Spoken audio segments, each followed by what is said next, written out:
Next week is Better Call Saul's long-awaited epic and sad final. And I said sad because, I mean, this is the greatest show on earth. It's probably one of my top 3 favorite shows of all time. And it's sad that it's ending because this is quality entertainment. Yes, it is for a niche audience. It doesn't have the general appeal that Breaking Bad or Game of Thrones had, but it's still a very, very good show. It's an excellent show with terrific acting, amazing plot, and one of the best characters of all times. I mean, Mike, you have Gus Fring, you have Lalo Salamanca, and obviously you have Saul Goodman himself. And add to that list, Kim Wexler.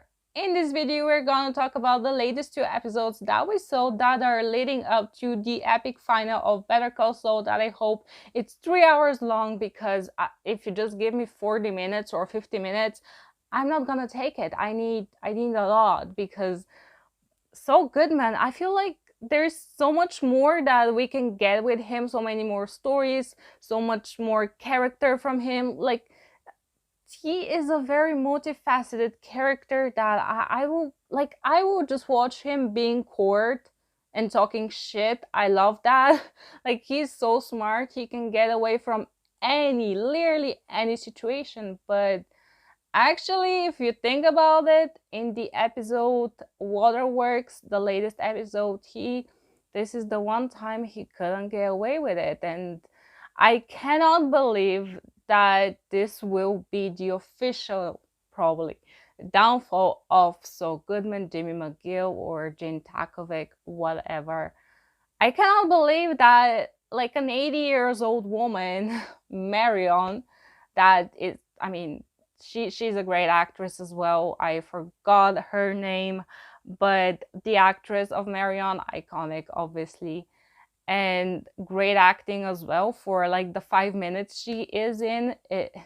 Amazing. Like, every guest star, everything they do in this show, like, they put so much thought in, and everything is so detailed, and it's great. But back to episode Waterworks. I cannot believe that an 80-year-old woman is gonna be the official downfall of Saul Goodman.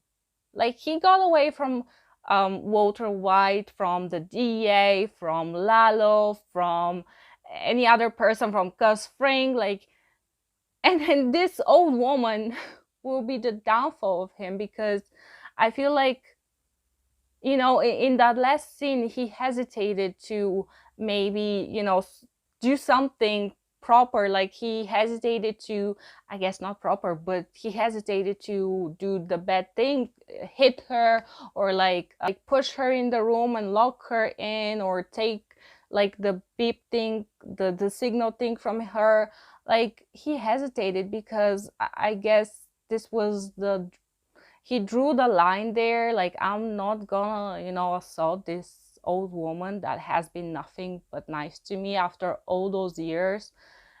And it's crazy because I think that this, like, Marion, she spoke to his human side, to his humanity, because Saul Goodman, he is a very human person, but most of the times we see him where he's Saul Goodman, I mean, he's just, you know, I don't want to say a clown, but over the top, overconfident, ego-driven person that, he's, you know what he's all about, and he doesn't hide the fact that he enjoys being this eccentric person that doesn't really care about your feelings.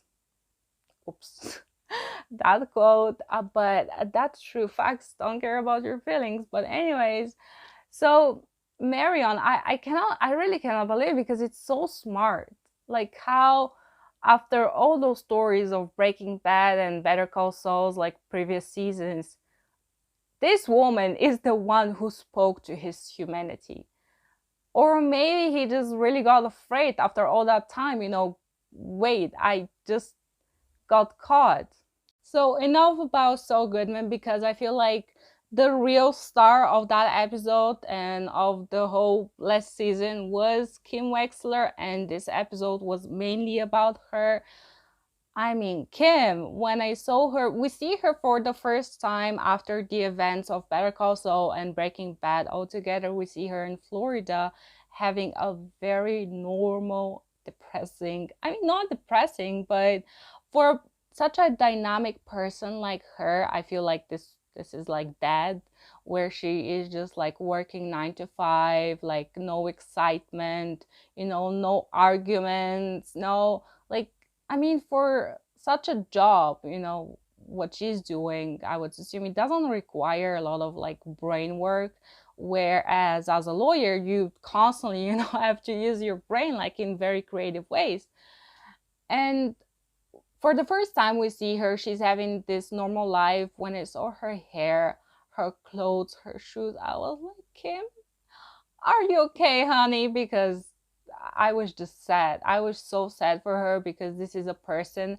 Like, I don't like that term, but if you want to use boss lady, well, she is the boss lady. She's such a good character. She is, I don't know how to say it, but I feel like she's just ready for the next adventure with Saul. She is such a loyal person, and I feel like she is way more humane than Jimmy. While Jimmy, he does have a human side, a very human side, but I feel like Jimmy is more about the facts and about the schemes, while Kim is really more about the people when it comes, to her law work, because she would do very many free or pro bono cases where she's just gonna try and help people. And to see her, I mean, that she doesn't deserve that. She deserves her career. She deserves to help people. She deserves to do what she loves. And what has happened to her was just so sad. And we see her go back to Albuquerque and admitting to everything she and Jimmy did to Howard, which at the end of the day, she cannot blame Jimmy, because in the letter she wrote, like, that Jimmy was the main, schemer. I don't know if that's a word, but he was like the main actor in the whole play they did with Howard. But there was this one episode where Jimmy was prepping the actor to, to fake something about Howard, and Kim was on her way to, do proper work. But once Jimmy was like, hey, something got wrong, let's just like call off the whole thing, she was like, no, she came back. So she cannot really blame Jimmy for, wanting to mess up Howard's life. It's both their faults. It's not just Jimmy's, or it's not just Kim's. But that scene where she cried in the bus, I was like, I'm like, I think about it right now and I'm like crying as well, like on the inside, because this was the first time we saw her show like strong emotion. This is the first time she really showed that I mean, we know that she's a very nice human being, like she helps people, but we've never seen her in such a vulnerable state as she was in that bus. She was like, I fucked up my whole life. This is so sad. I fucked up other people's lives, and it's sad. I mean, it is something to cry for. And the other thing about Waterworks is obviously the Jesse scene at the end of, well, towards the end of the episode. There's this interview where Rhea Seehorn said, we do have cameos, but we use them very wisely. Like, it's not just a cameo for the sake of cameo. And they really do use cameos in a very, very productive way. I mean, he's like his own man. He is like, yo, what's up? I don't know. I cannot do him, but I cannot say the things he says. Because he's such a specific character with specific things he says.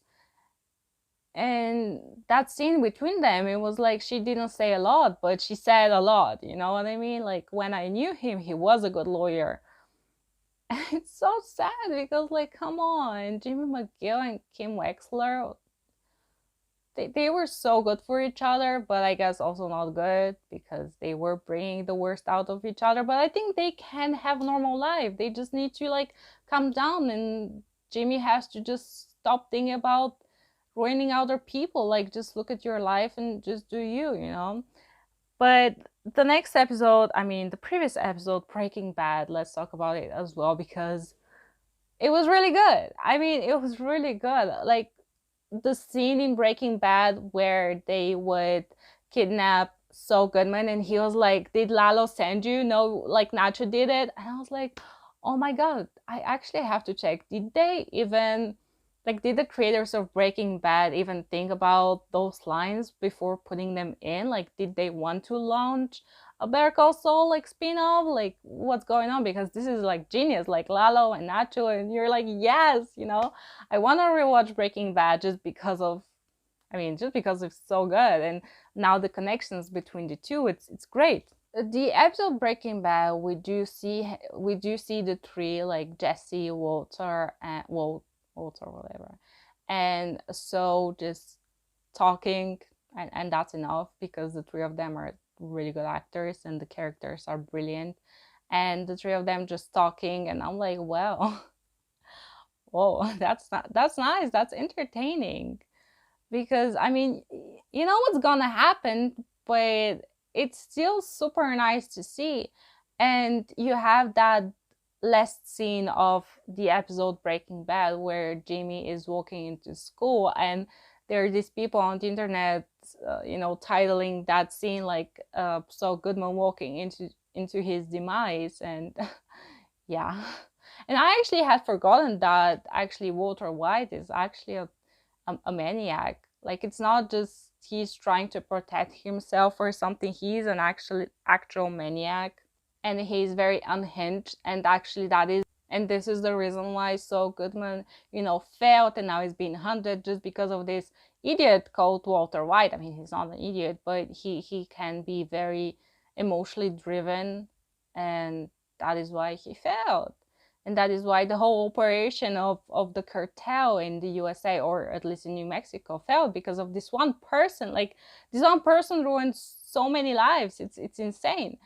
But yeah, the amount of time that Jesse and Walter got in Better Call Saul was enough, and it was great, and I loved it. And maybe we'll see them for the final, but I don't think that they're just as important to the overall story. I mean, they are, but also it's really about Saul Goodman. He is the it character of the Breaking Bad universe, and I don't know, it's great. I mean, most of those characters are dead at this point, like the 5 years jump, but you still want to know about them. Like, there's so many sides to Gus Fring and to Mike and to Jesse and all those characters, and you know how it all ends, but it's still so good because it's a very enjoyable ride. And I don't know, I'm really excited, and I'm sad because, like, where do we go from here? Like, does it end? I guess the creator said that he doesn't have a plan for another spin-off, which I guess fair enough, because Breaking Bad and Better Call Saul are both great, and I don't think that there is a need for more stories. I mean, I do want more stories, but I feel like if they do something now, they're just gonna mess it up. And yeah, just don't touch a masterpiece. Like, would you update the Mona Lisa? No. Do you want a sequel to the Mona Lisa? No, you don't. Like, it's good. Like, no, they're gonna ruin it in 2022. Like, they're gonna ruin everything. But I don't know. I'm excited to see what happens to Saul now. I mean, when he was back to Waterworks episode, that last scene where he was watching himself for a second, like, you can see a smile, like, that was me. That was me, Better Call Saul, And I don't know, is he gonna flee? Is he gonna turn himself in? Are we gonna see Kim again? I don't know, there's so many questions. and whatever they do, I'm gonna be happy with it, I bet, because so far so good. Do let me know down below, are you excited about Better Call Saul's final? Did you enjoy the Breaking Bad episode? Do you want to see more of Walter White and Jesse Pinkman in Better Call Saul? Do you want a spin-off of the spin-off? Or should we just let it be because it's just as perfect? But if there is a story there, why not? But otherwise, just don't touch it. Do let me know down below, and I'll see you in the next video. And as always, may the force be with you.